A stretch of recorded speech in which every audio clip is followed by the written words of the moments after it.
What you see here is created in Mathematica, and we can analyze better our result for surface area of sphere over surface area of cylinder having the same volume. Don't forget, this applies only for the sphere and cylinder having the same volume.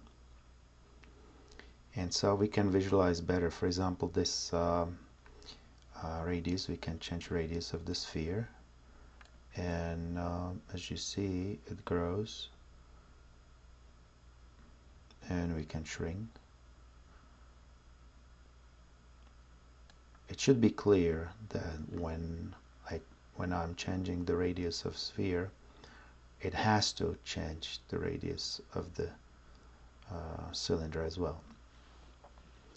The next slider is our defined coefficient. It's the height of this cylinder. That means this height of the cylinder divided by the radius of the cylinder, and it's set to number 6 at this point, and we can change and we can drop it down, and you should see how the cylinder, watch here, how the cylinder is getting shorter, but of course the radius has to grow to compensate for the loss of the height, because the volume is constant. Don't forget about it.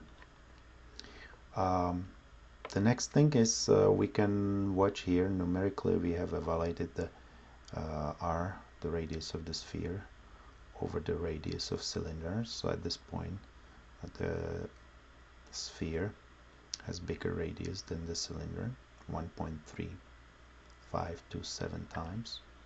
And here's the ratio of the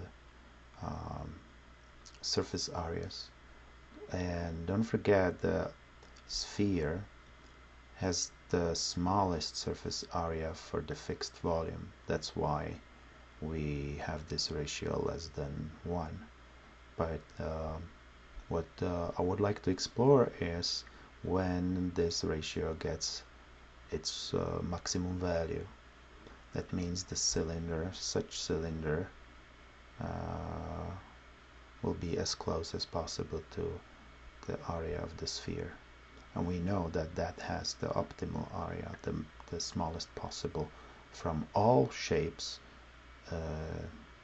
we know, or they are existing here in our world. And so this graph shows this ratio as the function of this parameter x. Don't forget, again, the x is the height divided by the radius of the cylinder. Finally, we can change opacity of the sphere, so we can let disappear the sphere, or we can go back with the same things for the, and I can see the mistake here. The second thing is for the cylinder. I have to change the word there, but this cylinder changes as well.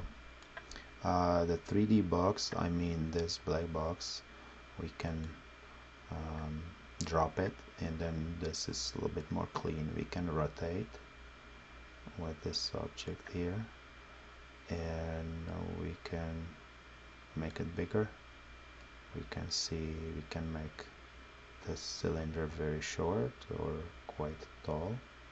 Now don't forget, when it's getting taller, and here it's this open, it's chopped by the box. So when you put the box back, you see it cannot go out of the box, so we have to lower the radius just to visualize better the proportions of the cylinder. And so this will be better, and then you can drop the box. So to finish this little demonstration, I want to show you the case when we maximize the surface, and as you can guess, it's somewhere here where the curve reaches maximum. And what's not so clear from maybe just watching this graph is that it happens exactly at x equals 2. The meaning of this we can get from here. So when x is 2, that means the height is 2 times bigger than the radius of the cylinder. When you look at that, that's the situation here. So what we have now, and that's really interesting, is that the height of the cylinder is precisely the same to the diameter of the cylinder, because that's 2 times radius, that's the diameter. So the diameter is precisely the height. Okay, but now you at the same time you see that the radius of the sphere must be slightly bigger, and that's this factor, that's this 1.1447. And that's very interesting just to see that that extra volume what is here at the top, we can maybe even zoom here a little bit, that you can kind of see that kind of top that goes from the cylinder, so it's above, and then around the cylinder here, here's the extra volume that's compensated by this extra volume of the cylinder. So this will be that very special case what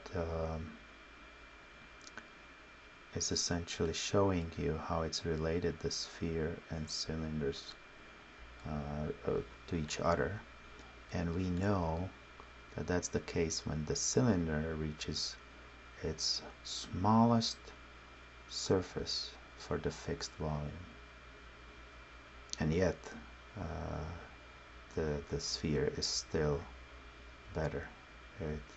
This is amazing. So now we can even look for some other extremes. We can look at what happens when this point goes to the left or to the right. So when it goes to the left, it gets very squeezed, the cylinder, and again we have to zoom it down to see it, the whole thing. So this looks like a ring around the planet, and in this case the radius for the sphere is smaller, as we see, and the cylinder's surface area, it's kind of growing, it's bigger, because as you can see here, the ratio gets smaller and smaller. So let's see, if we go even a little bit farther, this number goes quite down, and when we go the opposite direction, that means the cylinder is very tall, then this number goes down as we can see more and more. And maybe the last case, what seems special, what about when the radii are the same? So I have here, quickly I will say that will be this case. So in this case we have precisely the same radius. This is the sphere inside, this is what you see, that's the buff, that's what goes out of the cylinder. But this is the case when the radii are the same, and for such case we get pretty good result for this ratio as well. Thank you for watching.